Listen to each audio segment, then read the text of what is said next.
Hello, and welcome to It's Not That Bad. Nope. I forgot what we do. Optimistic. What's the name of this podcast?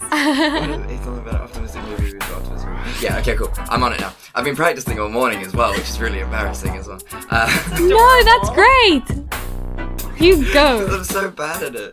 No. Okay, here we go. Hello, and welcome to It's Not That Bad. Optimistic movie reviews for optimistic people. My name is Chad.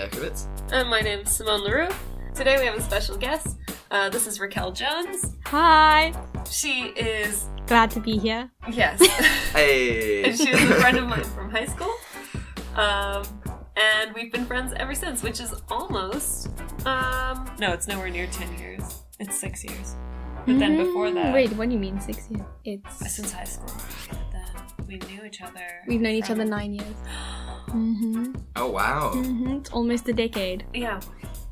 That's magical, you guys. And we haven't repelled each other away yet. Which is amazing in itself because you're a really repelling person. Thank you. Utterly vile. Yes. Me, that is, yes. I mean, no, definitely her. I mean, I don't know. The only reason she's in my life is because we do this podcast. Ooh. Yeah. It's all a big act for this podcast. Otherwise, I'm miserable. Well, it's great to have you here, Raquel. I'm very excited. I'm glad you joined us on a week where it's not that bad. It's actually genuinely not that bad this week. So this is going to be an exciting one. And yeah, so welcome everyone to the movie podcast. I would say so. Some would call it comedy podcast. What's some? Unplanned podcast. Amateur has been thrown around a couple times, where we review movies and we tell you that they're not that bad. And this week it's we're continuing our horror theme, being the month of October, Halloween, spooky, and we've reviewed two great movies. What movie are you doing today? I will be doing Jennifer's Body from 2009. Ah, good year. Truly a different time. Very, very different time. There was that sweet spot of like 3 or 4 years where what's her name? Jennifer. Megan Fox. Megan Fox it was still relevant. Socially relevant, which is in fact a line from the movie. There you go, yeah. And I mean, she went very much the same way as Chad Michael Murray. In that respect. Leave Chad Michael Murray alone. No, but really, he's a person I'd forgotten had existed at all. He was in our movie last week. That explains a lot. Yes, Yes. I think so. Yeah, House of Wax last week. Yeah, and that's why, and I think he needs to make a resurgence because, goddammit, he was great. What was he though? was he? The silence from both of you there was just everything you needed in life. Yes, and I will be doing 2014's Annabelle from the Conjuring series. Again, also 2014, very different time. Mm-hmm. We were so much younger then. Everything pre-2016 is just... It's just all full of optimism. Yeah, and some pretty revolting jokes as well.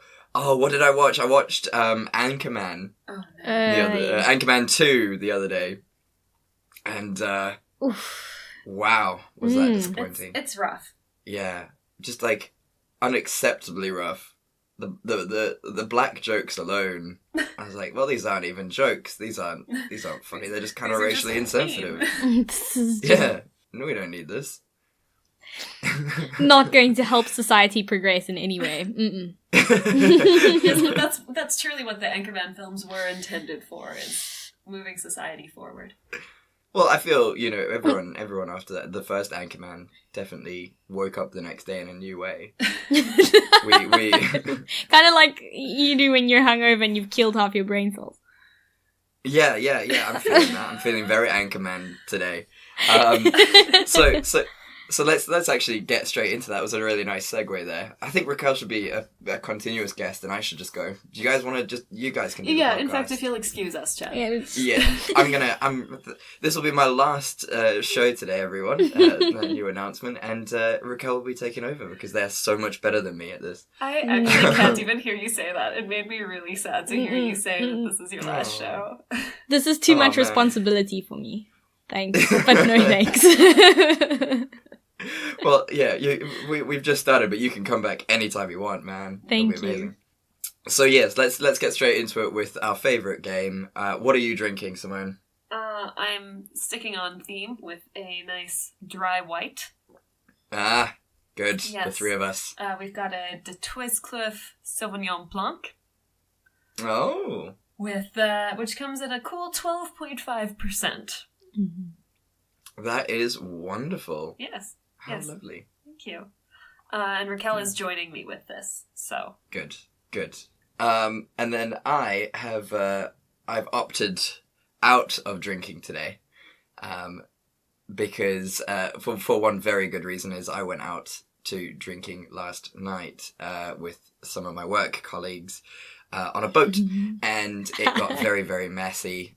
So shout out to Buffalo External Hard Drives and NAS Drives for sponsoring the evening. They'll probably never hear this, but, if you've ever bought a Buffalo NAS Drive, you've contributed to my drinking. So thank you very much.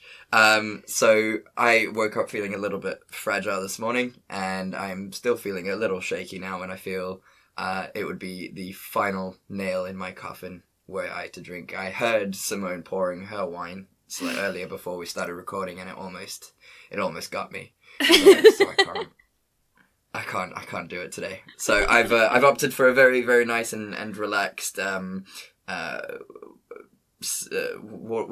do you call it? It's we call it squash in the UK, but it's like a cordial? Like Juice? cordial, yeah. Oh, cordial. Yeah.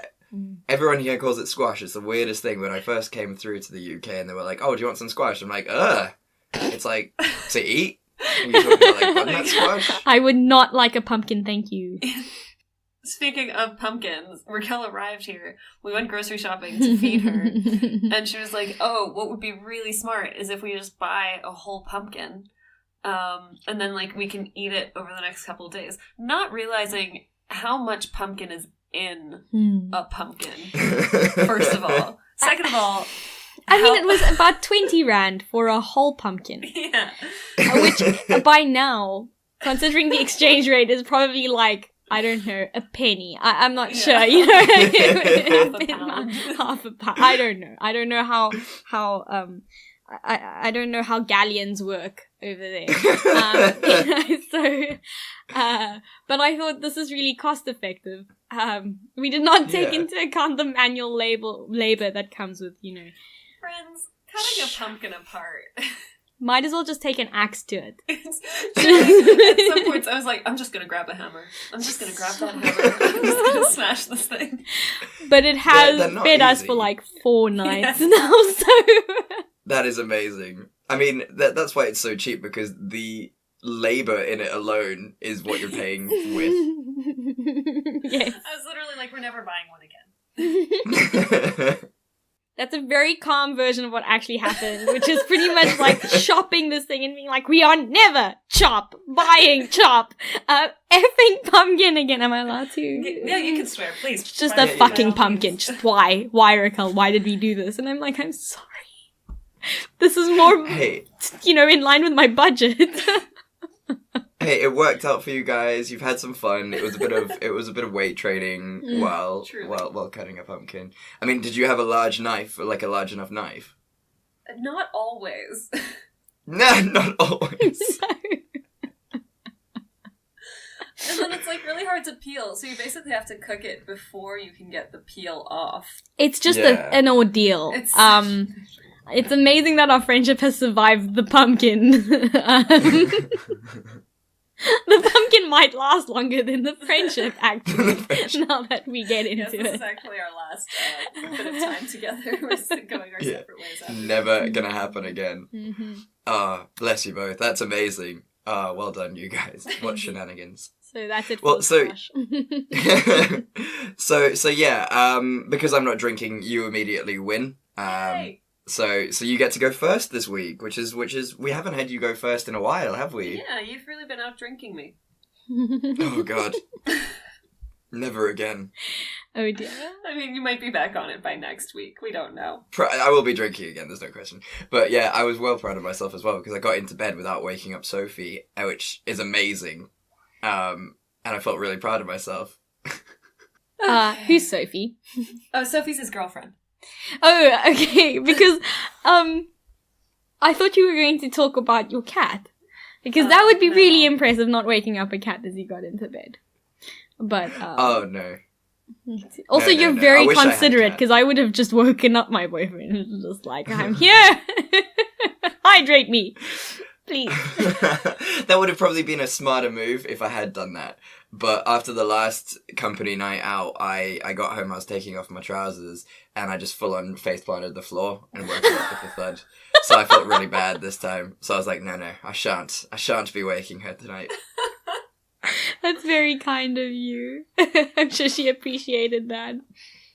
Yeah. There's a lot more to that story, but I'm not gonna get onto it on the air. But essentially, without going into too much detail, I forgot where the bathroom was. So she had to deal with that. How are you still alive? Sophie's very Because I'm going to marry this woman. Because no one should have to deal with what she had to deal with at 3:00 in the morning. And do it with a smile on her face, and she found it really, really amusing. So I'm going to marry her because if the roles were reversed, I'm pretty sure I would have dumped her already. So the fact that she's still with me and wants to be with me is pretty amazing. Mm-hmm. So yeah, she gonna get a ring. Well done, you. No question about it. Right, so shall we get into it? Jennifer's Body, 2009. Yes. Mm-hmm. One thing that was really interesting about this movie, reading about it, was the build up to it was like 15 months. They started really? advertising this movie 15 months before it came out. And Megan Fox, as you know, was the entire draw for it. Well, They were just like, Megan Fox is there and she's creepy. I do remember the build-up, though. Yeah. I do remember it. And the thing that was really enticing for me was that it was Diablo Cody. Oh, yes. Right. And she was really big at that time. And it was all like, this is going to be as funny as Juno, but scary, too. And I mean, for a teenage Raquel who was all into, like, throwing All about Halloween Juno. parties and Juno. And this was the perfect mix. It was just, I was so excited. And then I only watched it this year, so you know. Died down a little bit. I might have been too drawn out. Yeah. I mean, yeah, it's. I didn't realize it had such a big sort of hype about it. I remember when it came on, and then it just came and went. Mm-hmm. Yep. Yeah, pretty much. But it's not that bad. But it's not that bad. Would It you is like not a that bad. synopsis of it? Go crazy! I'm excited. Okay. So, the story, even though the movie stars Megan Fox, it actually follows needy Lesnicki, played by your favorite, Amanda Seyfried. Ugh. She's Chad just does Okay. not like Amanda Seyfried. Be nice. Yeah. she's just no one needs to sing that high. No one needs to sing that high. Leave her It's alone. uncomfortable. He didn't like her in Les Mis. Oh, I see. Yeah, so my hate just goes with that. But yes, I will let her go for this film. She was actually pretty cool in this film, I'm not gonna lie. Okay, so needy Lesnicki is best friends with Jennifer And they've been best friends since they were a kid. That's a really big deal, even though they're super different. Jennifer's super outgoing, and she's a cheerleader, and she's obviously super hot. That's a plot point, not an observation. Genuinely, it is a plot point. Jennifer's really hot. They try to make Amanda Seyfried look not hot by putting some glasses on her and dressing her really frumpy, because she's supposed to be like this big introverted nerd. But the ironic part of it is that Needy probably has much more confidence than Jennifer, and is actually a lot less insecure. And even though Jennifer's really mean, Needy's still best friends with her. Okay, Jennifer and Needy go to a local bar where a band is playing called Low Shoulder. Jennifer immediately starts hitting on the band members. The band members think that she's a virgin. Again, that's a plot point. Also, the lead singer is... lead singer of which is played by Adam Brody. Yes. Which is great. Very good at looking very shifty. Yes. Yeah, he is an oily looking man, isn't he? Very, very much so, yes. Especially with that makeup. I think he had too much fun with that character. It was a great character, though.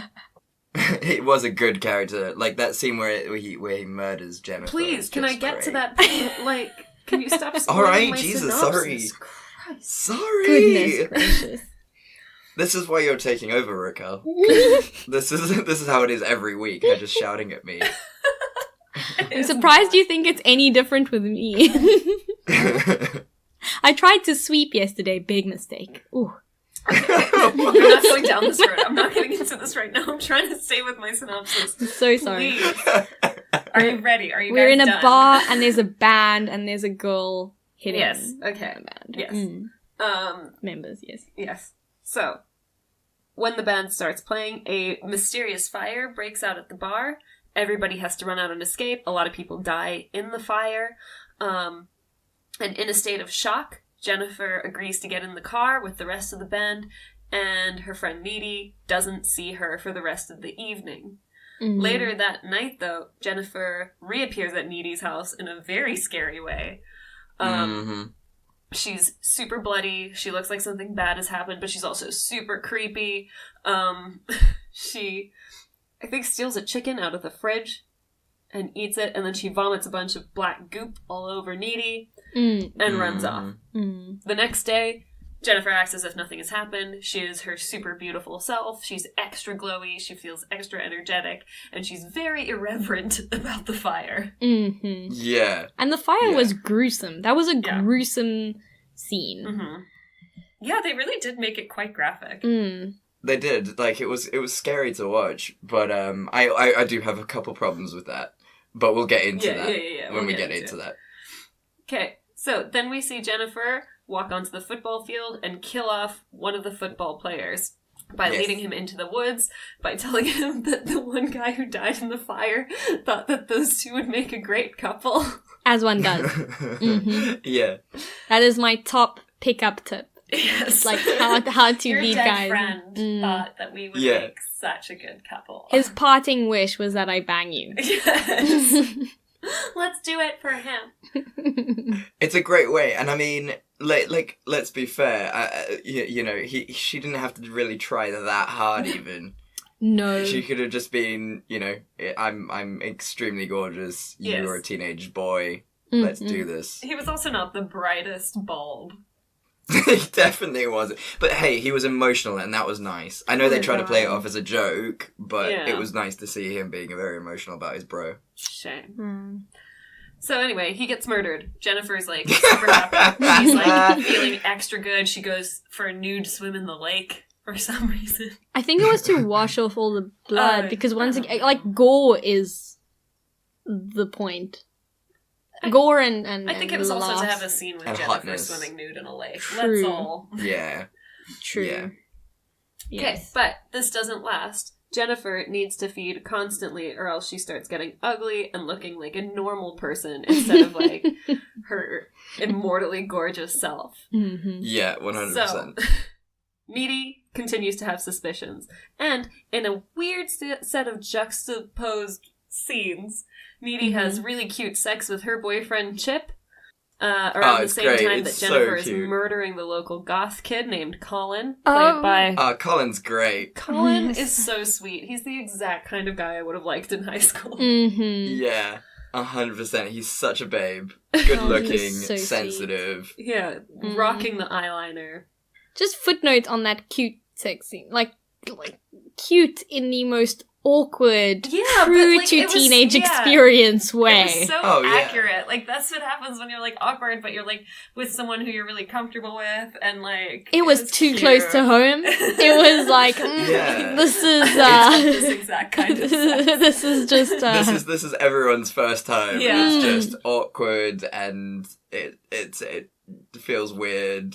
Yeah. It also feels slightly misplaced because everything else is completely unrealistic. And then they're like, but you know Yeah. what? We're just going to throw this in for good measure. Just make everyone kind of avert their gaze because Yeah. they're like, oh no, guys, man, so nice. no. I'm so sorry. Yeah. While they're having sex, Needy starts having visions of Jennifer and the one footballer that she killed.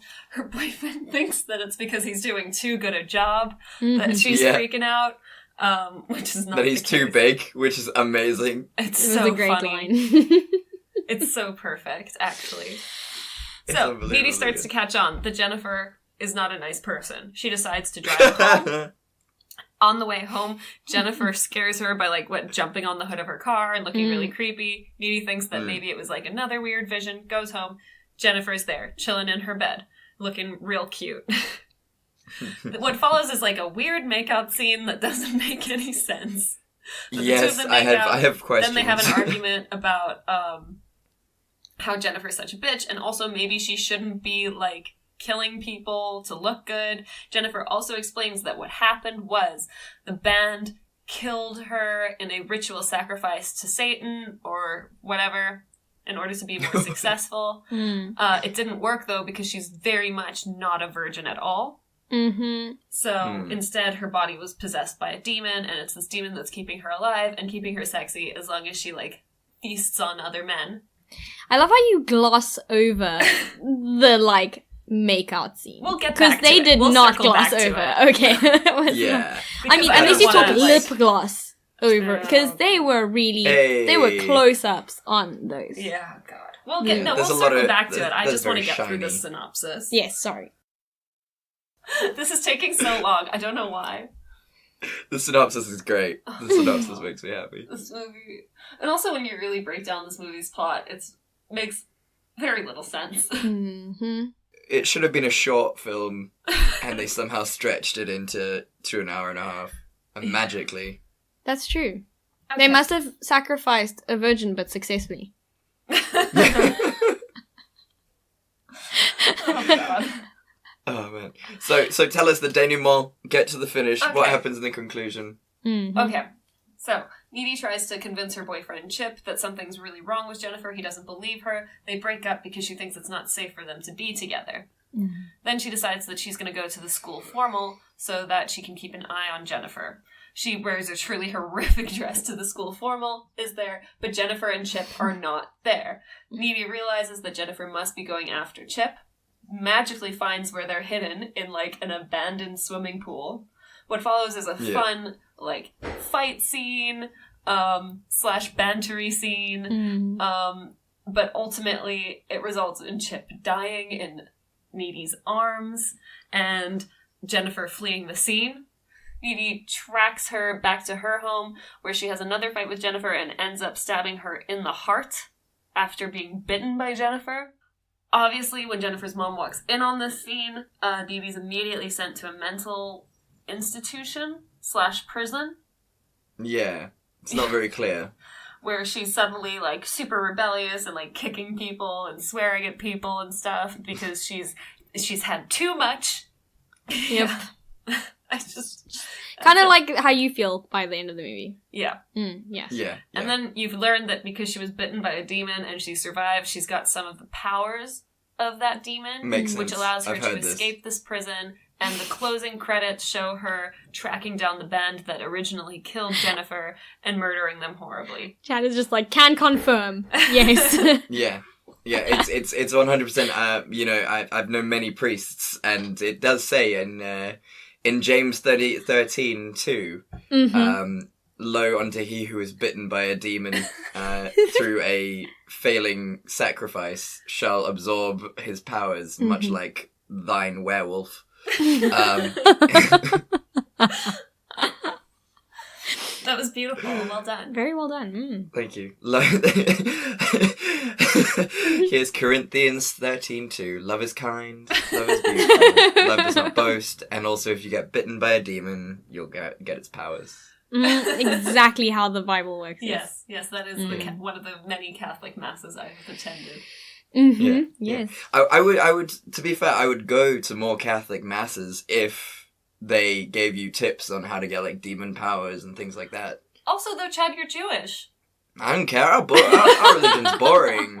We've got like, that is not a hindrance. No cool demons. We've just got, like, you know, the big guy upstairs and you know, just some normal Jews, you know. Well, I mean, you already know half the book.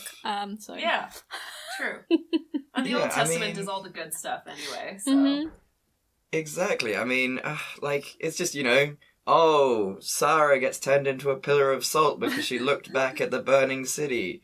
I mean, that is not going to help me when I get bitten by a demon and I need to have powers. Okay, so I've got some questions for you. Please. With this movie. So let's start with one that's been brought up individually by all three of us during some point of your synopsis, which was the lesbian scene. Why?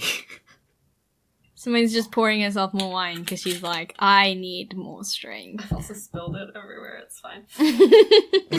Listen, I don't think this scene was necessary at all. Apparently the original script didn't even have it, because why would you?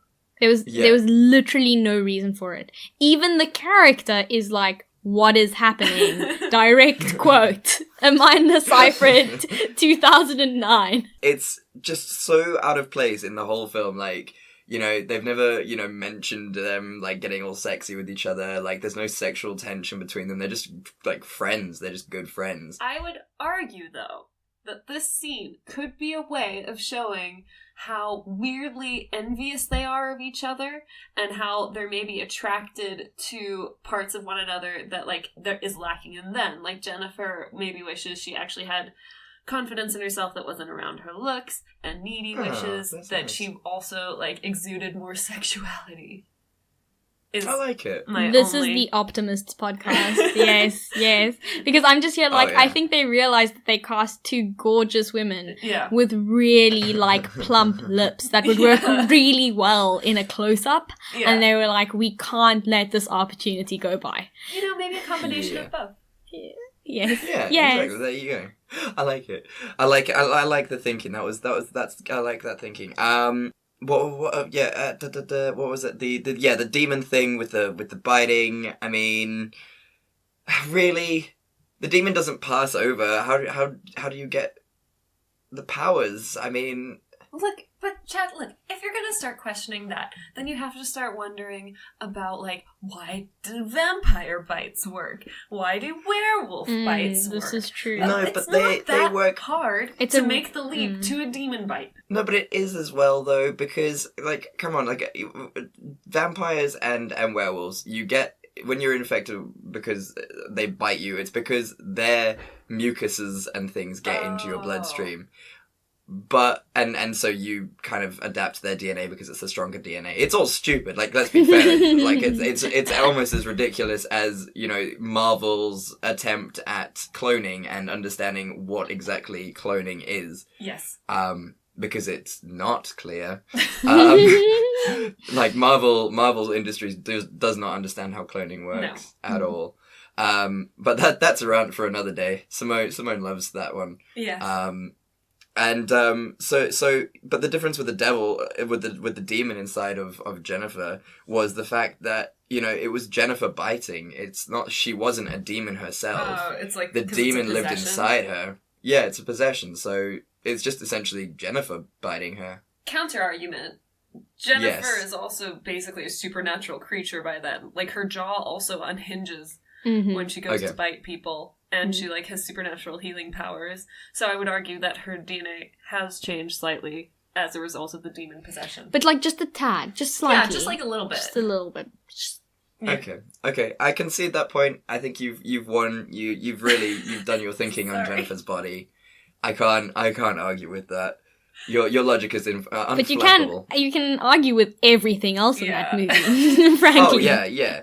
Well, my next question is, so she was supposed to be a virgin and she got supposed to get murdered, right? Yeah. And then she didn't because she wasn't. Yeah.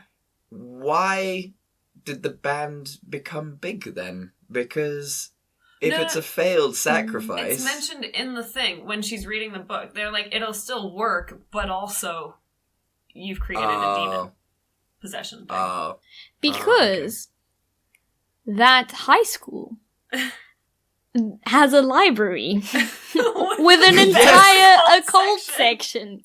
Which thankfully there was a bit of self-awareness, because then the boyfriend is like, our library has an occult section, and we're just like, yes, asking the real questions. There are a bunch of goth kids at that school. It stands to reason they'd maybe put a couple of occult books on order. When has That's any school great. ever, like, actually catered to their students? That's true. Especially... That's so true. Like, you have an interest, we will kill it. Maybe they got, like, a weird donation one year. Oh, yes, that's possible. I like that. I like that just from the church. Here are our books. Oh, we kind of don't want this. Thanks. Like, what? It'd be great if they were just actually, like, the private collection of Charles Manson. Yes. I mean, where is this set anyway? What's the, like... Somewhere... I think it's California, isn't it? No, it's like Michigan. Michigan. Was it Michigan? Can't be. It was too dark for California. Yeah, it was very... The weather was quite shit. Yeah, that's true. That's true. California is a desert. Massive shout out to early years Chris Pratt. Oh, yes. Good for you, Chris Pratt. So cute. He was really cute. For him. That was nice. That was nice to see him there. It's always good to see him before he became a leading man. Yes. And just look back at his early career and be like, you're a little... Look at you. You're a cutie. So scrappy. Yeah. Scrappy, yes. Aww. Scrappy's the right word. But yeah, I enjoyed this movie to a point. Which point would that be? You know, like I'll give it halfway. And then it just kind of goes downhill. Like, it's got a really nice prep up to, like, halfway when it just turns into shambles. Like, it set up really nicely, like, the band and her interests and sort of their relationship and everything, and Chip and all of that. And up to the killing, it's really, really good. And then it's still good when, you know, she's sort of just a bit of a mess. And Jennifer starts, like, eating people. And then it just falls apart towards the end, like, you know. Yeah, it does kind of build up to something that it then isn't. You're right. Yeah, I feel like there was a lot of really good writing that went into, like, their friendship and their different personalities, and, like, it was kind of anticlimactic in a way, relationship-wise. But, well, for me with this movie, I like it because, like, it's not going to win any awards. Yeah. It's not, like, the best script writing, but it was super entertaining. It's what you want it to be, which is just, like, weirdly sexual stuff, not really scary, and, like, dark jokes that you shouldn't laugh at. Oh, yeah. Like, some of the scenes are truly ridiculous, especially that scene where she kills that, like, football player in the woods, and, like, the animals are watching them. Yeah. Some weird Snow White moment. Yeah, and he still persists. Yeah, it is super weird, but so cute. Yeah, the jokes are great. Like, they've got some really good one-liners, like you say, like the quick quips between Jennifer and Needy are really nice. And my biggest problem is with the fire in the bar. Yes. So Needy just watches it. Yes. That's my first massive issue with this. I do understand that, you know, in America, pretty much everything is made out of wood. That's fair enough. It's a sort of very easily disposable resource for them. But also, because you know things are made out of wood, and you know that fires happen often with wood, you kind of learn from a very early age how to get out of a fire pretty quickly. Yeah. Mhm. And they just were just like, oh, fire? Okay, let's start crushing people and things, not like walking out in a pretty orderly way. Yes, there was that stampede, which is somewhat realistic, but also I tend to agree that a fire to spread that... I don't know. It was odd. Yeah, what was that? What kind of wood was the bar made of? Yeah, and it kind of goes in a line. And Well, you're I just think like... Yeah. the band set it up on purpose. Like, it wasn't an accidental. Oh, really? That's not a bad Yes. point. I thought Wow. that was it. Otherwise, like, it was a really pointless fire. That's actually a really good point. Like, It doesn't really advance the plot at all. No. You know, if I may, I feel that this movie started at the wrong point. I feel like they should have used as a baseline just pool scene. And then Yeah, just built started around that. Just like everything around just whatever was That pool happening scene at the was pool great. scene. Because there was just some really great catty... Yeah. I Like- did like Yeah. the bitchy back and forth. It Yeah. was perfect. It was It so absolutely good. perfect. We're watching this together, and Simone just says, flawless. And she's right. Iconic. It was... so I think that's Yeah. their mistake, because I can say positive things about pretty much only that pool scene, but really positive things. I think it was excellent. Oh, no, what another scene that was very good was the funeral scene of the goth kid. yes. And you have his, like, So good. loser goth friends Mm. fucking, like, lamenting his loss and, like, take me with you, I should be joining you in the dark realms. Mm. And the mom's like, what the fuck are you talking about? Like, Yes. I get to 100%. grieve. Yeah, that was good. Yeah, that mom speech on the Oh, monopoly perfect. of death was amazing. Mm. It was so good. Yeah, like definite clicks to that mom. Yeah. Yes. There were some Absolutely. really great moments. Really, really I good think the moments. whole thing was actually really well acted. I think Megan Fox did a really good job in the scene Yeah. where, like, Jennifer is murdered. Like, I genuinely felt Oh, for yeah. her. Yeah, that was really terrifying for her. Like you felt really Yeah. bad for her. No, that's absolutely right. Mm. Yeah, so I mean, yeah, Raquel set us up really nicely again. For what's the scene that could have saved it? Because you know she's got flawless segue powers. I think we need her all the time for segue powers. No, because but that scene is just excellent. That was really good. It is good. What scene could have saved it? Do you reckon? Oh, me. Mm, Sorry, yes. I thought you were going to go first. I was like,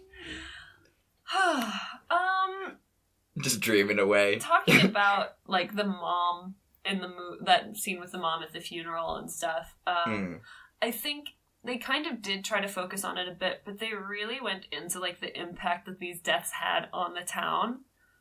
And on the people around them. And I think it would have been interesting to, like, explore that more Mm. and explore maybe, obviously they don't have time, but Yeah. to go into, like, if there were any other suspicions, like, who else did they think was doing this? Mm. If there had been Yeah. sort of, I don't know, a red herring who was doing that on the side, I think that would have been really interesting, because then you could see more reactions from, like, the people in the town. Like, by the looks of things, they had no suspects, even though, like, Jennifer could have easily been seen going into the woods with the one guy, Exactly. and the other guy's Yeah. friends would have known that he was going on a date with Jennifer. So it would have been cool to see, like, if they had suspects, if so, like, what everybody's reactions to them would have been. So I guess more the murder mystery aspect of it. It's a really good point. I like it. Mm. That's a really, really good point. I like it a lot. I think for me, the scene that could have probably saved it, I don't know. I think one, exploring the relationship more between Needy and Jennifer, and also Chip, because that triangle, like Chip really doesn't like Jennifer and like who she is as a person and everything, and doesn't understand the relationship. And it would have been really nice to see sort of a really beautifully nice moment where Jennifer is helping out Needy, or Needy is helping out Jennifer, and then like a true friendship moment where you're like, okay, well, this makes sense now. Yeah. That's true, yes. Because all we really see is just Jennifer being, like, awful and gross. Yeah. Toxic. Mm. Yeah, really toxic friendship. And, like, I think it would have also made the rest of the film better, because we would have been like, oh, well, they're really good friends, and now they have to murder each other, and that's really Yeah. sad. I think a lot could have been cut in favor of those more, yes, because I feel like they are really good. They are gems in this.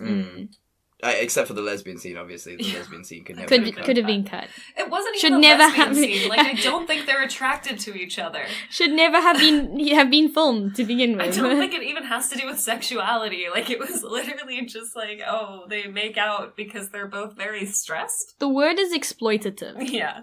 Yes. Yeah, 100%. It's literally just the director was like, now you guys make out. That's not in the script. You just make out. Yeah, what scene do you think could have saved it, Raquel? He likes the pool scene, right? No, I think you make a really good point about the friendship, and I think that's really a missing link, because if we could just see more of that, because I think they were cast well, actually, as friends. Yeah. It's quite believable. Yeah. And they obviously have a lot of tension, and I feel like if we see more of that before we actually get into, I don't know, just random forest killing scenes, then maybe we can get a little bit more involved in their friendship, because I think that is a very good point, or just like a foundation for the whole film. It's not really about the horror, because it's a horror comedy, so it's about like finding that really human element that we can all relate to, which is a friendship a friendship that you know is not necessarily the healthiest thing for you, but you stick it out because, I don't know, you both have unresolved issues and you feel like you should be friends, but at the same time, it's frenemies. Frenemies is is the theme of this movie, actually. Frenemies. Yeah, no, you have a good point. That's really good, yeah.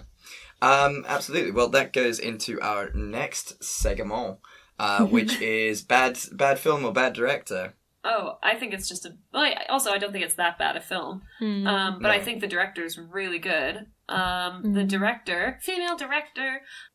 Oh yeah, brum, brum, brum. Oh yeah. Karen Kusama.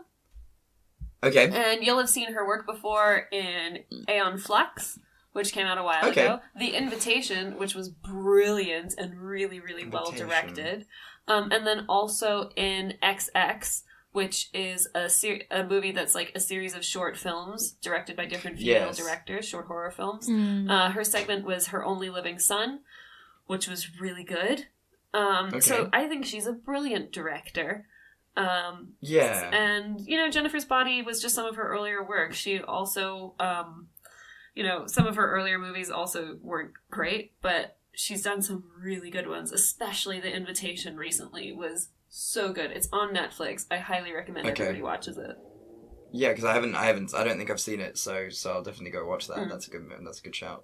The Invitation. Okay, so that's good. I mean, it's always nice, and there were some really good shots, and she did plan it well, and it's a well executed film, if a little bit bad towards the end. I also get the sense there was a lot of like producer input where they were we should totally have these girls make out, and like we don't have time for this. Give another shot of Megan Fox's boobs, like.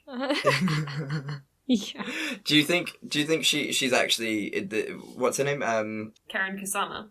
Karen Kusama. Do you think Karen Kusama is actually just really, really clever, and she knew that the only way to get more men to come see a female-directed film was to have sexy times like the lesbian kissing scene, so that she was just like...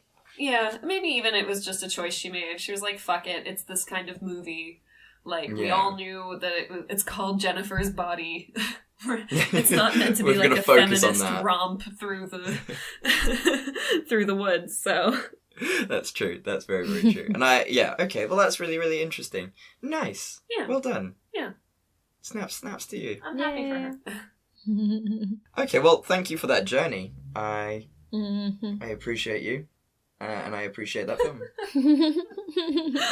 Thanks, Chad. I appreciate you.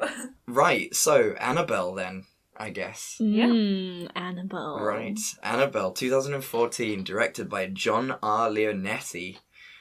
So let's give you a wee plot synopsis. Now that I've started writing them down, we're yeah, and this one's a little confusing because there are 3 Annabelles.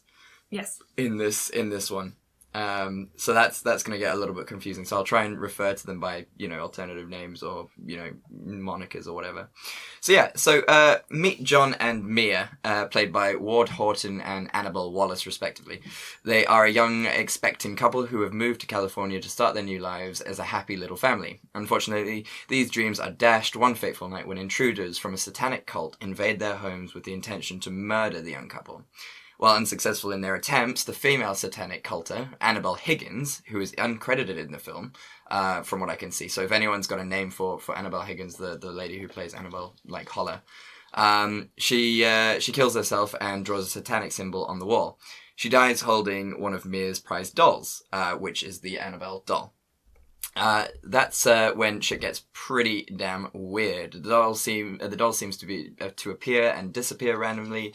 Mia starts to see things, and random appliances in the house switch on and off. But it's not all that bad. Mia meets a friendly bookshop owner named Evelyn, played by Alfred Woodard, who is just fucking amazing. She's so good. She's so good. And Evelyn helps her find happiness in these dark times.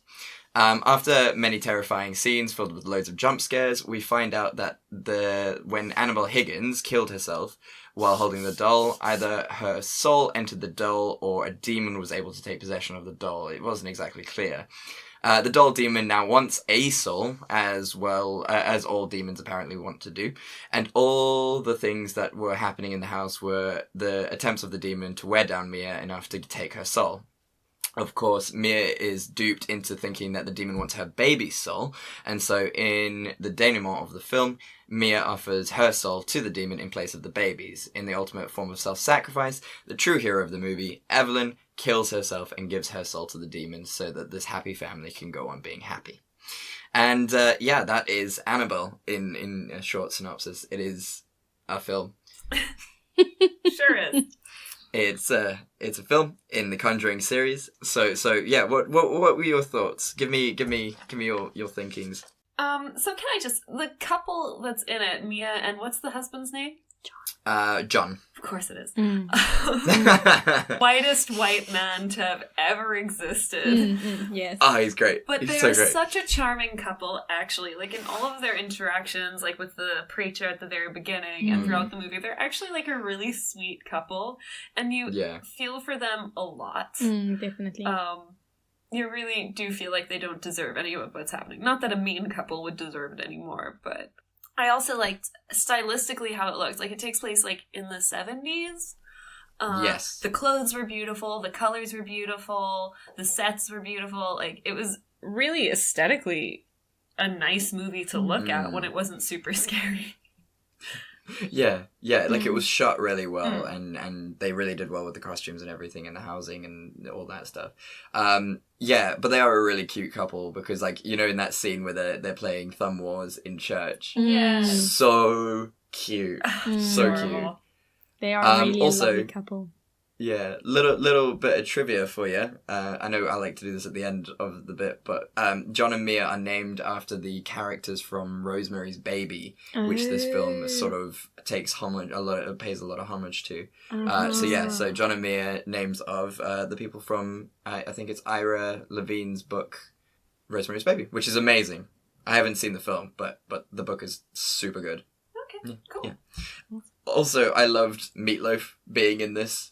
Where was Meatloaf? Meatloaf's the dad. Yeah. He gets murdered. Oh my god. Yeah. I didn't even realize. Yeah. Meatloaf I only is realized, the best. like, now when you said it, and then I was immediately like, my goodness, the father. I love Meatloaf so much. I wish him all the best.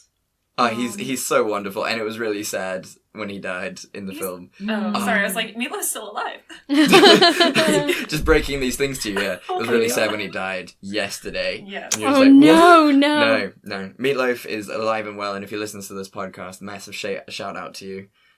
We love you, and we'll have you on one day, hopefully. God willing. Well, hopefully not because he's in another bad film, though.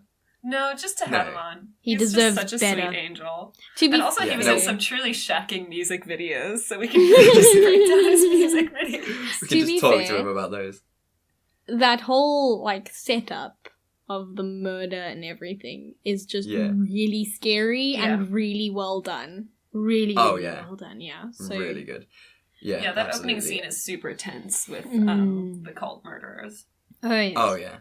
Yeah, no, it was very cool, and it's really nice and foreboding when Mia's watching it on TV and like Charles Manson comes up and everything. It's really, really good. One of my biggest pet peeves of this film, and it just makes me angry because it's so true, is the fact that John and Mia doesn't work because she's pregnant. John has a house and he's supporting his wife and his soon-to-be baby, and he's putting himself through med school, and he's got all this money to just have a house and then be able to move like that. Like, it's very upsetting to see that level of money just being thrown around. We have questions. I just, they didn't have crippling debt from university. But I want to know where that family is. Where are they? Here, bring your valid point. No. Oh, right now. Okay, great. Because I have so many feelings about this. Because they are the most charming couple. Everything that we see is just them being lovely and attentive towards each other and really empathetic towards other people, their neighbors, their priests. They're just, this lovely lady, from the bookstore, everything. And you just wonder, why do they have no friends? Why? That's true. Where are they? Are they both orphans? What is happening? Why is there just no phone call from a mother? Why doesn't, one of John's colleagues' wives come and stay with her? Because she's like, I too felt depressed after giving birth, there's just no support system. You have to wonder, why are they so isolated? It makes absolutely no sense. That's a really good point. It truly is baffling. Like, she's busy. She easily makes friends with Evelyn at the bookstore. And especially, people really rally around pregnant women and new mothers. Like, any woman ever, most of them, are like, oh my god, what can I do to help you? Especially after she gets stabbed while she's pregnant. Yeah. And then she's alone with this baby, and she's clearly having, an emotional meltdown. You'd think the priest even would be like, well, there are some members of our community who will, stay with you, or whatever. It's very unrealistic that this happened in such isolation. I think that the thing that's really stopping this movie from being, a really iconic thriller, even, there are two things. One of the things is that I think it's a mistake to show the demon's face. Yes, 100%. Could not agree with you more. And that was going to be my big point. But yes, 100%. Snaps. Sorry for hijacking your point, because I 100% agree. You look at Japanese horrors, and they're just like, we're not going to give you any answers. We're just going to make it terrifying. Yes. So the demon, I feel like that only really makes sense if you've watched the movie that came later with Animal Creation. Yeah. But that's another thing. But the other thing is that you really, you're making movies for humans, right? So where are you going to connect with them? You're not going to connect with them because they've had a demon haunting. No. This is not where it is. You're going to connect with them because, you've all been at a point in your life when you need friends. And maybe they're isolated because their friends just can't come through. You don't know. But I feel like that was such a missed opportunity.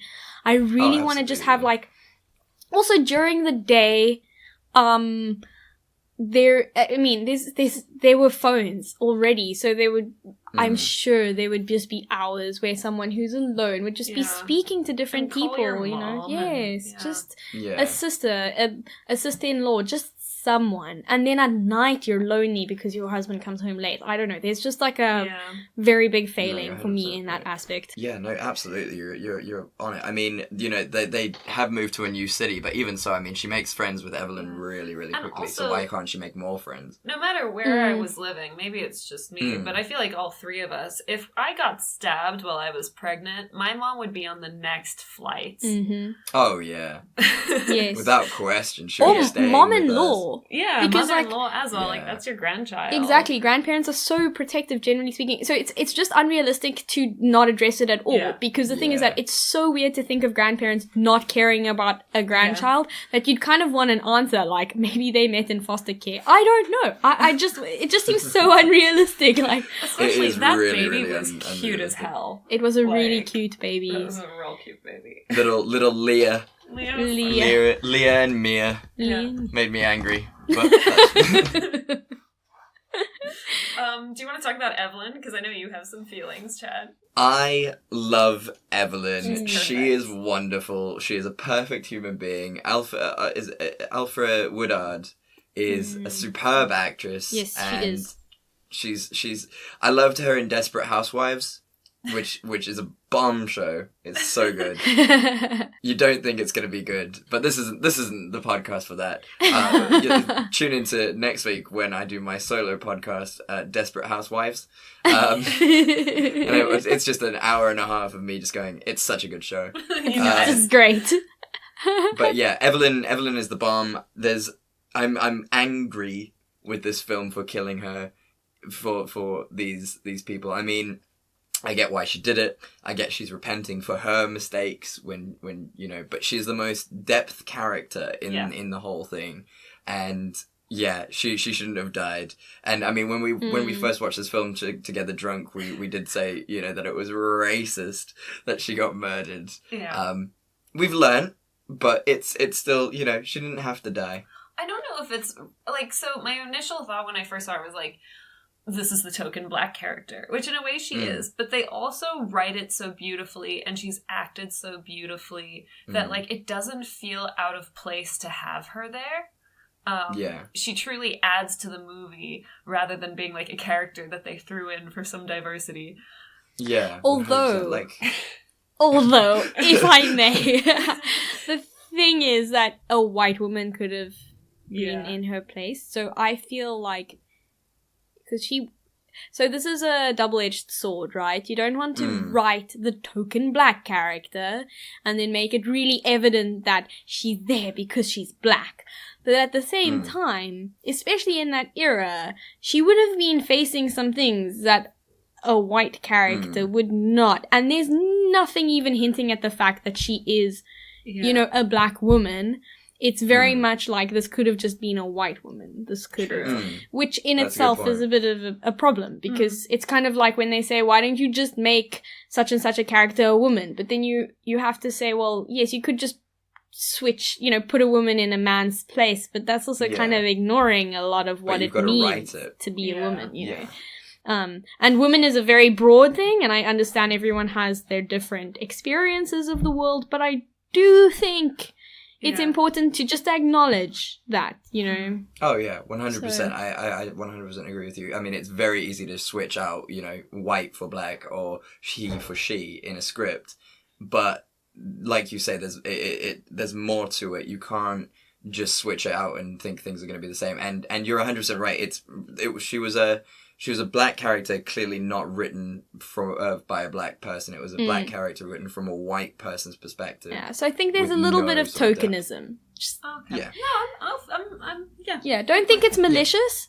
No. I think the casting was brilliant for that role because she truly did look like an avenging angel, especially with the costumes and everything. She's amazing. Oh, yeah.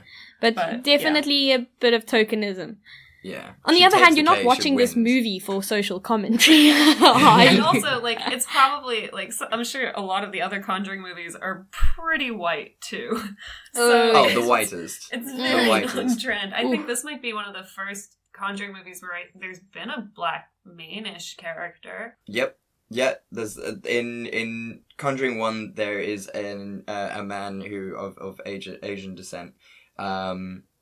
And that's it. In Annabelle Creations, they're all white. No. One of the orphans is black. True. Really? Yeah. Right. Okay. But she's not a main character, though. No. She's just there. She's a background character. Yes, I know who you're talking about now. Yeah, I see it. I see it in my head. And then in The Conjuring 2, it's set in England, so they're all gonna be white. You guys don't have black people in England. Oh, what? It's upsetting for one.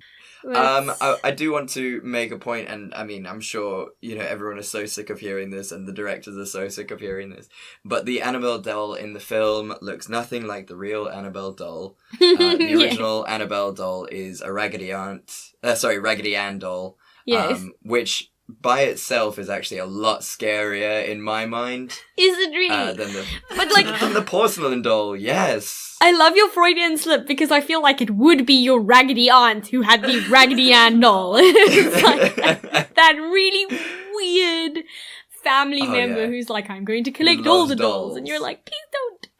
Please don't leave this to me in your will.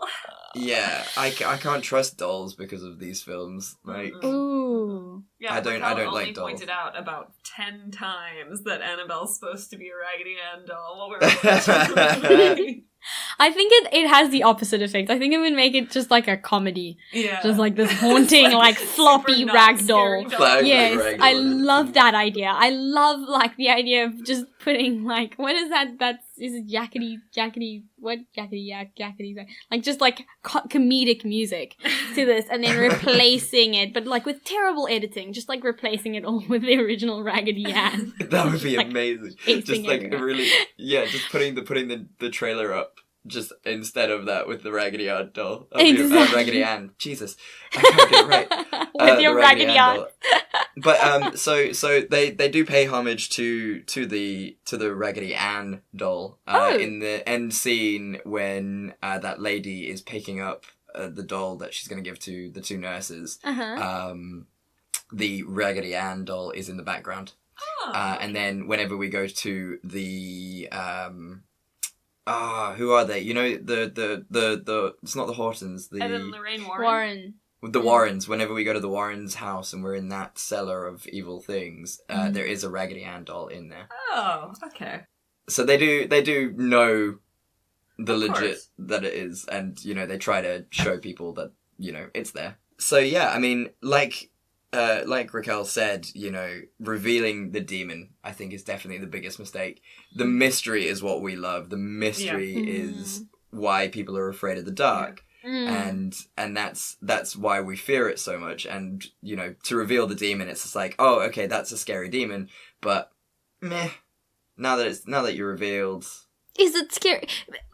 It just looks like a mask. I think that because I mean that Yeah. going down into the storage. So at one point he goes into the lift at night. That was terrifying. To That go was down super into the scary. storage Properly scary. at night alone, and that is very, very scary because I think Yeah. at any point you feel a little uneasy being in a dark, quiet place alone at night, and Especially the creepy ass basement of your Ooh. apartment Oh, building. man. you know it's So scary. just, and it really does a good job at being properly terrifying. Great jump scares, great like, and then and she then she tries to get back up in the lift, and that she doesn't manage because the lift just keeps on opening and that is very good. Like Yeah. that timing is very good that it keeps on opening and you're like, no, okay, maybe now she'll Yeah. be up at her floor, and no, it opens and Yeah. she's still in the basement. And then she has to run up the stairs, which in itself is quite terrifying because you're running up these stairs. And you're looking down, it's just like And darkness. there's like a hand. Mm. Yeah. But then this monster is revealed, and you're like, why?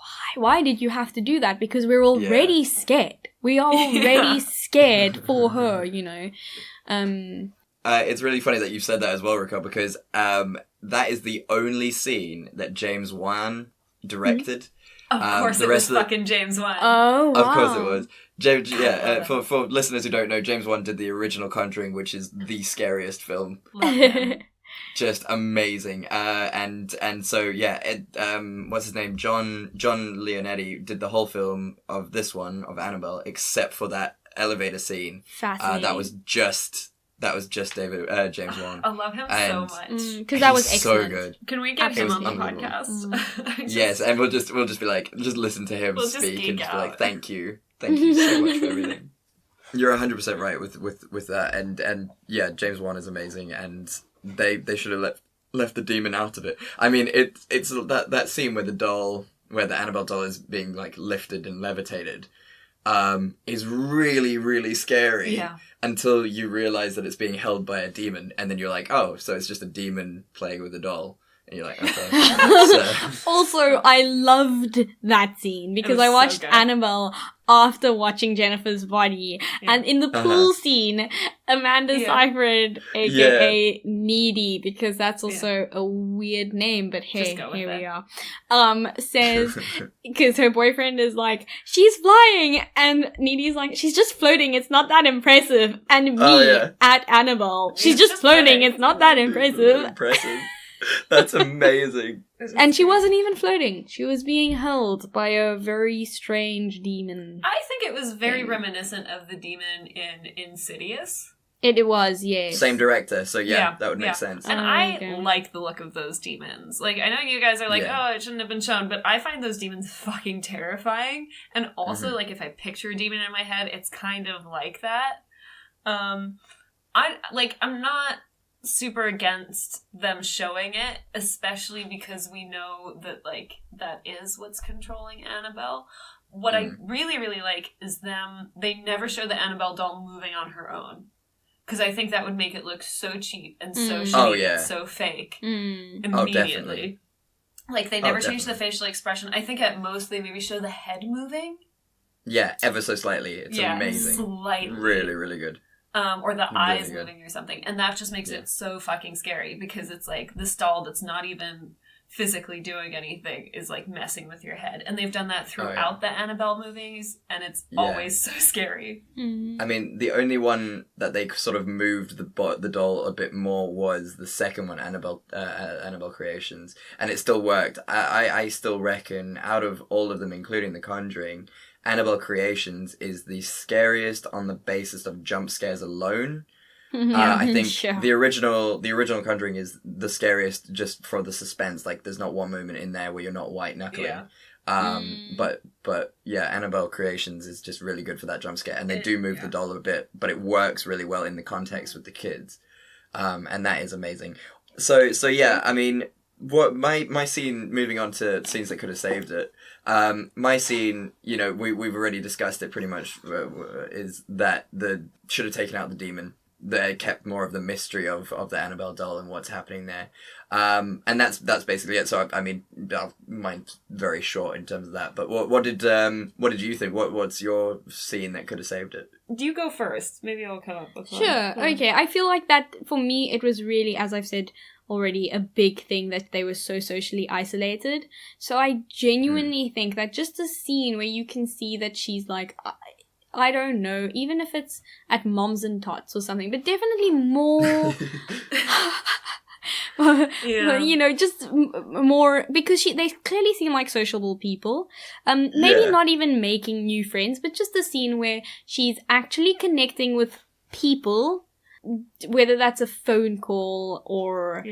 I mean, just some, you know, exposition, just something. Or even something explaining why they're isolated. Yes. Like, yeah, absolutely. And just to make them a bit more human. I like it. I like your thinking there. That's really good. Yeah. Now that I think about it, I understand that a lot of what was scary was the fact that Mia was isolated and, like, her husband didn't believe her a lot of the time. That's a very common thing that happens in horror movies, is the woman's home alone, weird shit happens, and her husband's like, you're crazy. I would have really liked to see a scene where scary shit happens to the husband. Oh, yeah. Because he really just shows up, like, at the very end. Like, he always shows up after the scary thing has happened. And he does eventually believe his wife, but what I would have liked to see is some sort of scene where maybe, like, he's like, oh, you take the baby to the park, I'll, like, clean up or something. And something scary happens to him, so, you know he's not kind of just humoring her. You know that he's like, oh, shit, like, something serious is happening. Yeah, and it would make, I think, a lot more sense. That's a good point, yeah. Maybe a bit of equality. That would be nice. I like it. Why are women always the ones being haunted? It's 2K18 people. Yeah. Even Let's like, get woke. What if now that I'm thinking about it, is like a scene at the hospital where he works. Hospitals are inherently creepy. Yeah, very creepy. Oh, yeah. Somehow, like, the Annabelle spirit, because I'm pretty sure it's not like, there's no distance limit. I don't know. But if somehow it had followed him to the hospital and, like, really creepy shit had happened there, that would have been so cool. And especially if James Wan had directed it, it would have been that would have just been... Yeah, no, 100%. James Wan should have the monopoly on these films. Like, there's no question about it. Which brings us really nice and smoothly into Bad Film or Bad Director. I'm really enjoying... This is the episode of awesome segues. Such good directors as well. So enjoying it. Yeah. What's his name? John R. Leonetti is... Yeah, he's pretty good, actually, to be fair. He did Wolves at the Door, Mortal Kombat, Wish Upon, which is such a good film. I flippin' loved Wish Upon. Butterfly 2 Effect. So yeah, I mean, he's a good director, there's no question about that. But, that being said, he is a much better producer he has produced a lot of things, and cinematographer. Sorry, he's an amazing cinematographer. He did Sleepy Hollow, Insidious Chapter 2, Wow. The Conjuring, good. The River, Soul Surfer, Insidious, Super Hybrid, Piranha 3D. Classic. I Know Who Killed Me, Dead Silence. You know, he did Honey as well. Dead The Scorpion Silence King. was weirdly good. Sorry, did actually. you just say Honey? As in, like, Yeah, the you know, Jessica Alba? Jessica Alba, yeah. Wow, okay. That's quite a range as well. One of Right? these things is not like Yeah. the other. I will say Dead Silence is actually a very good movie. Like, it got a lot of shit, Yeah. but I thought it was genuinely decent. I thought it was good. I know Who Killed Me was not a great film, but that's not his fault. That's Lindsay Lindsay Lohan. Lohan. oh, shots fired. She's no problems. But yeah, so I think he's a good director, but he's a far better cinematographer. Interesting. You know, I think the fact that he was the cinematographer for the Conjuring film just shows And that's sort of Insidious. where his wheelhouse is. Insidious was beautiful. Like, objectively, Yeah. the shots in both The Conjuring and Insidious are super Oh, yeah. pretty. Very good. Really, really good. So yeah, snaps to him. Not a bad director. Better cinematographer though. And I don't think it's even that bad a film. No, it's not. I mean, I think the reason we chose it over anything else this week was because it's the worst of the Conjuring series, Yeah. which is a flippin' high bar to me. Yeah. Hmm. The Conjuring series has consistently delivered very, very well. Yeah. So, I mean, barring the scene in the second Conjuring with the fucking Slim Man, like, the... Oh, the Slender Man. No, Well, what yeah, was it? but- It was the Crooked Man. The Crooked Man. The Crooked Man, Oh, I understand it was like a that's manifestation, but I hated it. I loved it. I thought it was so not in the style of the Conjuring films, in the fact that it's all Yeah. animated and it just looked really No, that was an hokey to me. actor. What? Yeah, it was the same actor from Pan's Labyrinth. He plays the dude with the eyes in his hands. He's No like a really ways. famous. Well, he like does creatures. Like, he started off as a makeup artist. I need to find his name. He started off as like a makeup artist, and then because he's got like such long limbs and he's like a really tall, gangly dude, they used him for a lot of their artwork and the costumes and stuff because he looks like that and he can move like that. So that's like a real dude. Oh, okay. Then I take it back. That's amazing. But you guys Crooked should Man as totally well. do Slender Man, though.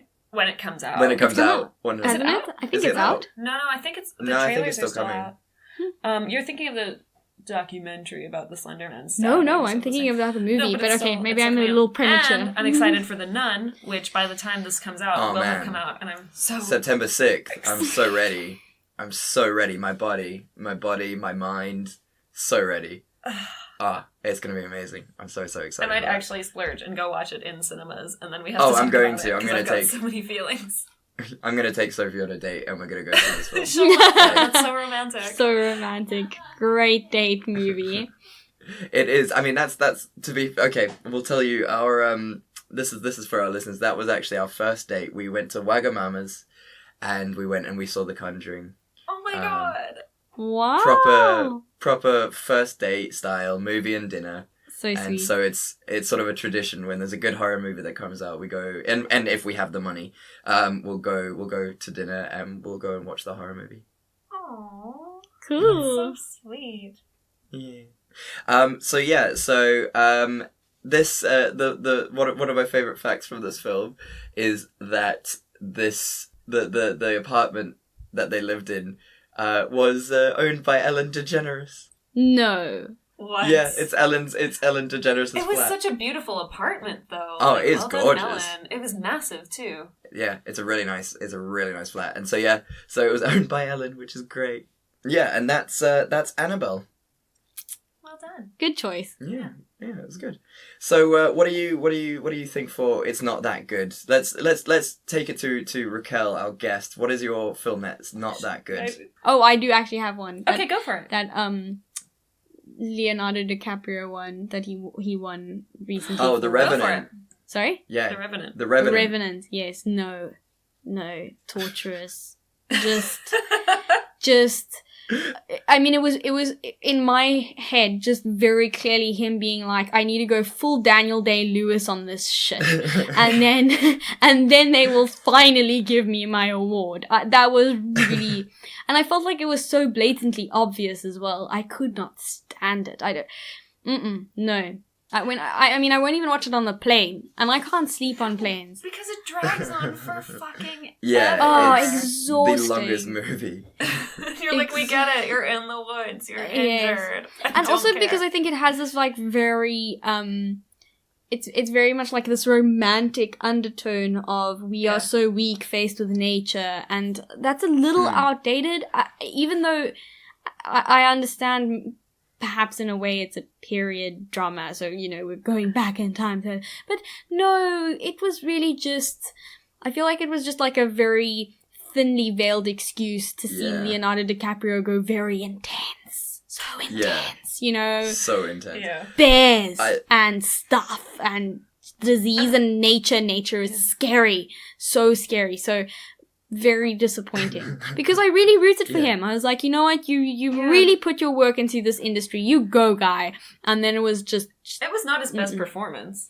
Certainly not. No. So okay. I had it there. It was waiting for something to come out. Thank you for the outlet. Everybody has in their soul a couple of it's not that good. Yes. Oh yeah. Right. Do you want me to go, or do you have one? You go. Okay, so I chose 3 because I can't remember if I've done the one before. Okay. So I'm going to do it today and see what happens. If we've done it before, I do apologize. Guardians of the Galaxy. Interesting. Not a good film. It's... So, first of all, Simone's like, alright, I'm about to punch this dude. So, first of all, the Guardians are the white bread of the Marvel Universe, and especially Quill. He is just a guy who does funny quip things and flies and doesn't really contribute to the thing. Look, I'm spoilers for anyone who hasn't seen Avengers Infinity War. I'm gonna just have a little bit of a like rant. So if you want to take out your hair. Is me. Oh, wait, she hasn't seen Infinity War. One minute. Okay, she's not listening. Okay. Okay, so first of all, this isn't because I'm mad at Quill for punching Thanos in the face when they were about to get the glove off his hand. This has nothing to do with that. I am pissed about that because the Infinity War could have been a lot shorter, if he had just, been cool. Yeah. But this is not about that. Okay, Raquel can come back in now. You can come back. Thank you. Hi. Sorry about that. No you need problem. to see Infinity War. It's so good. I think I might have it. You can watch it. Ooh. Yes. So he is just white bread. He just kind of goes around. There's nothing edgy. Like, I get that his father was a thing. I haven't seen number 2 yet, but this isn't about number 2. This is about number 1. He's just there. He makes funny jokes, and that's it. Like, he doesn't bring anything to the team. The film itself just relied on a lot of nostalgia. It was just really meh, and it was just like, oh, Chris Pratt is being Chris Pratt, and so it's funny, and we can enjoy it. It's not a good Marvel film. The Guardians aren't a good Marvel team.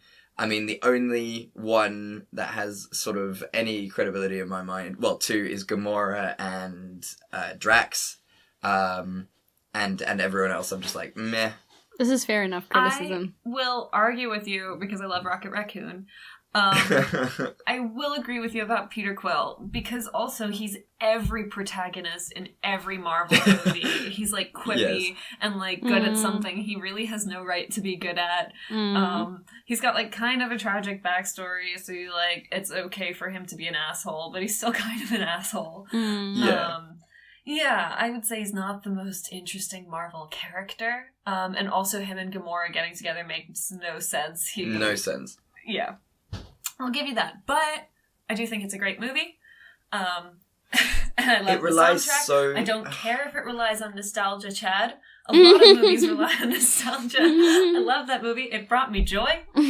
Again, it's not there to win an Academy Award. It's just there to entertain you. And I was thoroughly entertained. It's just, like, I can't even, like, tell you what it was about. The only things I can tell you what it's about because I'm a massive fan of the whole series. But, it's one of the ones that I don't watch regularly. And again, I've probably seen Iron Man 3 more than I've seen Guardians. And Okay, that's so you'll put Iron up Man with Peter 3. Quill, but you won't put up with Tony Stark, or you won't put up with Wait, other way around. Tony Stark. Sorry. Control Z, Control Z.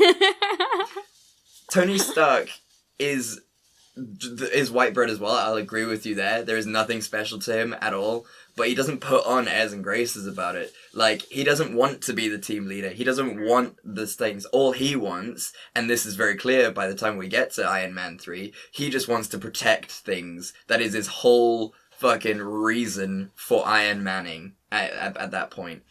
He literally, like, that was the whole point of Age of Ultron as well. He wants to protect Pepper. He wants to get, he wants to be in a situation where we don't have to rely on the Avengers anymore. He doesn't want the job.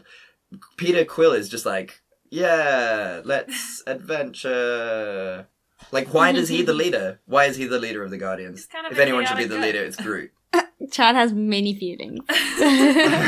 I'm not a Guardians fan, and Okay, yeah, so that's fine. That can be your. That's It's not fine. that good. It's still good. it's not that good. Well, look, Well. I'm still riding off the back of Harry Potter, so I'm fine. Okay. Yeah, I said for Raquel, I said that Deathly Hallows 2 wasn't a good film, and I convinced Simone that it wasn't, which made me really Barely. happy. I mean, no one won. No one wins in that situation.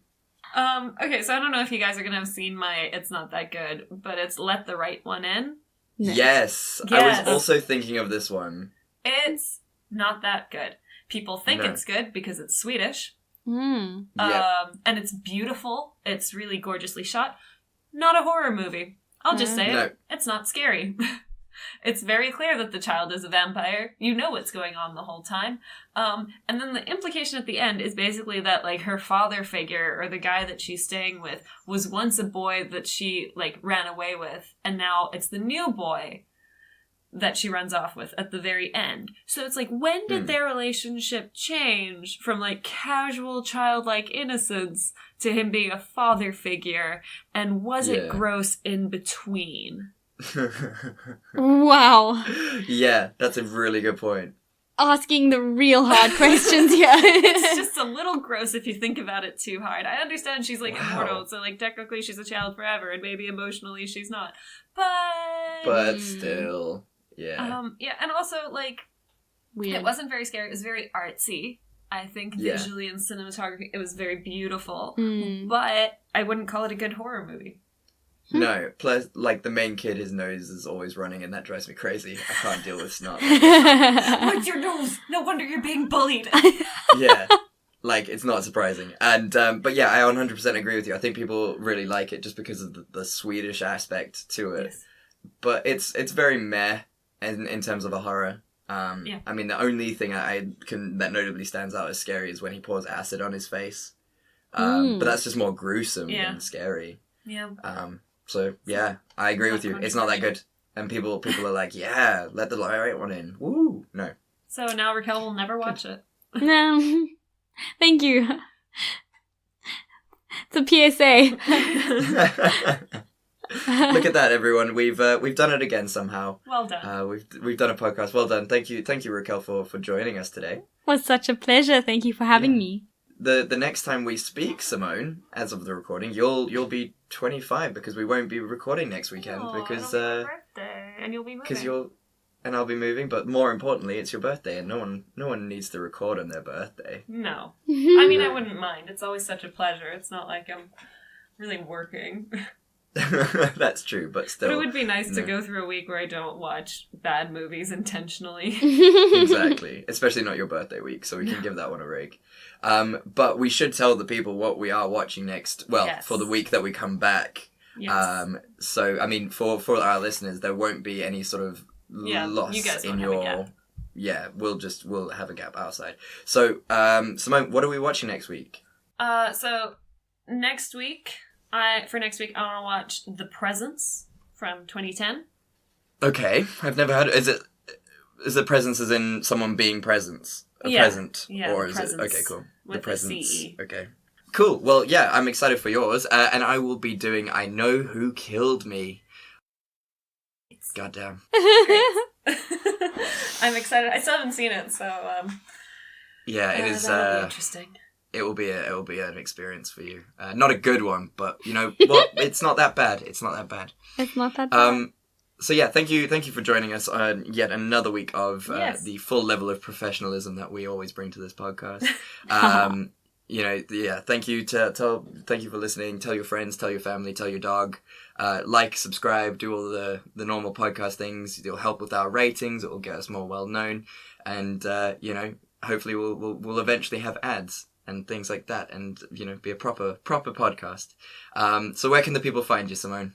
So far, people can just follow me on Instagram. It's at simone.le.roux.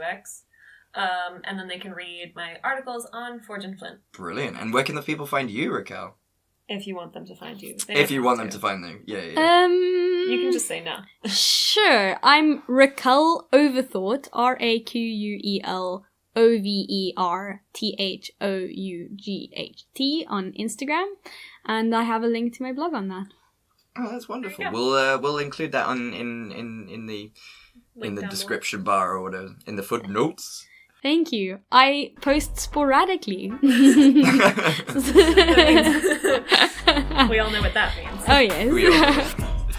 And you can find me on Instagram at chatspeed1993. You can also find me on Twitter at chatspeed1993 or chad09506816. I'm never going to change it. It's amazing. It makes me so happy. And you can also find me on Forge and Flint, the parent company of this, where we have all the great articles, poetry, and short stories, and hopefully soon videos as well. You can also find us on our social media, which is It's Not That Bad on all the channels, I'd assume.